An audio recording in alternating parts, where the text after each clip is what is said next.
हरे कृष्णा, राधे राधे।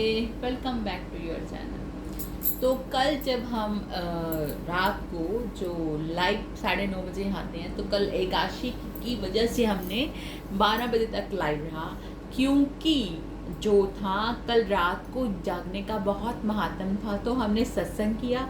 तो मैं आप सबसे रिक्वेस्ट करूंगी, जो लोग ध्यान अवस्था कैसे लगाते हैं, ध्यान की अवस्था कैसे प्राप्त करते हैं, क्या विधि है, वो जानना चाहते हैं, तो आप हमारे जो 50वां एकांतिक वार्ता आध्यात्मिक वार्तालाप है उसे सुनिएगा। लास्ट वाले 15-20 मिनट्स, अगर आप पूरा नहीं सुनना चाहते कोई बात नहीं, आप लास्ट वाले 15 to 20 मिनट्स के अंदर देखिएगा। उसमें ध्यान की बहुत अच्छी विधि शेयर करी है। तो अगर आपको उससे ध्यान लगाने में कुछ फ़ायदा होगा तो मुझे बहुत अच्छा लगेगा। तो कृपा करके आप जरूर देखिएगा। राधे राधे। अभी हम आगे के श्लोकों का पठन करते हैं। राग द्वेष विषय युक्तस्यो विषय नियंत्रण ऐश्वर्णम आत्म विश्वर्स्य विध्यात्मा प्रसाद विदा गच्छति। परंतु अपने अधीन किए हुए अंतःकरण वाला साधक अपने वश में की हुई राग द्वेष से रहित इंद्रियों द्वारा विषयों में विचरता हुआ भी अंतःकरण की प्रसन्नता को प्राप्त होता है। तो इसमें ठाकुर जी हमें बता रहे हैं कि ऊपर वाले में उन्होंने बताया कि जो लोग गुस्सा करते हैं उनकी स्मृति भ्रमित हो जाती है। स्मृति भ्रम होने से बुद्धि भ्रष्ट हो जाती है और उससे ज्ञान शक्ति का नाश हो जाता है, और जिससे कि पुरुष अपनी स्थिति से गिर जाता है, उसको क्रोध आ जाता है ना। ये हमने कल डिस्कस करा था, मूड भाव को प्राप्त हो जाता है। तो आज उन्होंने बताया है कि जिन्होंने अधीन, जिनका अपना अंतःकरण उनके अधीन है साधक के, उसकी जो वश में की हुई राग द्वेष इंद्रियों द्वारा विषयों में विचरण करता हुआ भी वो अंतःकरण की प्रसन्नता को प्राप्त होता है। मतलब इसका ये है कि वो विषयों में हमारी तरह ही रहता है, कि जैसे खाता है, सोता है, जागता है, ऑफिस जाता है, हर काम करता है, अपने बच्चों का पालन पोषण करता है, हमारी तरह ही। लेकिन उसकी जो अंतःकरण की स्थिति है ना, मन चित्त जो उसका है, वो हमारे जैसा नहीं है।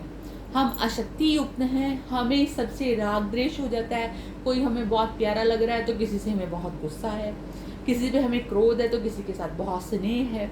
हम अपनी इंद्रियों के हिसाब से चलते हैं, ये मुझे अच्छा लग रहा है, ये मुझे अच्छा नहीं लग रहा। लेकिन जिस साधक ने अपने अंतःकरण को जीता हुआ है, अंतःकरण को जीतने का मतलब क्या है, अपने राग द्वेष, अपनी इंद्रियों को अपने वश में किया हुआ है, उसको दुख में दुख नहीं होता और सुख में सुख नहीं होता, वो सम रहता है। अब आप पूछोगे कि ऐसा इंसान कोई है भी दुनिया में, क्योंकि जहाँ हम देखते हैं तो सभी राग द्वेष से युक्त होके झगड़े और प्रमाद और बहुत गलत गलत कार्य कर रहे हैं। हमें यही दिखना ना चारों तरफ। तो अगर आप में से कुछ लोग जो सत्संग प्रेमी है, उन्होंने प्रेमानंद शरण जी महाराज, वृंदावन वाले प्रेमानंद जी शरण जी महाराज जी का नाम तो जरूर सुना होगा। तो वो ऐसे साधक हैं जिनकी इंद्रियां जो हैं उनके कंट्रोल में है, वो राग द्वेष से रहित हो चुके हैं।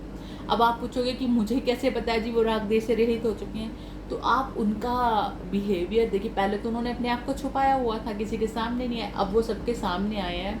उनकी दोनों किडनियाँ खराब हैं और उनको पता है कि उनका शरीर कभी भी छूटने वाला है। तो वो यही कहते हैं कि हम हर वक्त तैयार हैं, यहाँ भी राधा रानी की सेवा कर रहे हैं, वहाँ भी करेंगे। भोगों की से उनको कोई स्पृहा नहीं है। अगर उनको आप पैसे चढ़ा दो तो ओके है, नहीं चढ़ाओगे तो वो आपसे मांगने वाले नहीं है कि हमारे इतने सारे बच्चे जो आश्रम के पल रहे हैं उनका खर्चा कैसे होगा। वो कहते राधा रानी चलाती है, वही सब कुछ करती हैं। उन्होंने कभी किसी से एक पैसा नहीं मांगा। और आप वहाँ पे जाओगे, इतने हज़ारों लोगों की भीड़ लगी हुई है उनके वहाँ पे, वो सब राधा रानी की प्रेरणा से उनके पास आते हैं ना।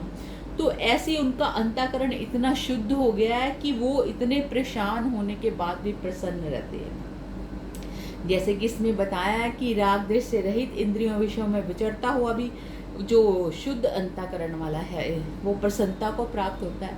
तो मैंने उनकी एक वीडियो देखी, आप लोगों ने भी जो सत्संगी हैं उन्होंने देखा होगा कि जब वो पीछे 2-3 साल पहले बहुत बीमार हो गए थे और उनसे बात भी नहीं करी जा रही थी, उनकी ज़बान लड़खड़ा रही थी बात करते हुए, फिर भी उनको ऐसे नहीं फील हो रहा था कि ये बहुत दुखी हैं।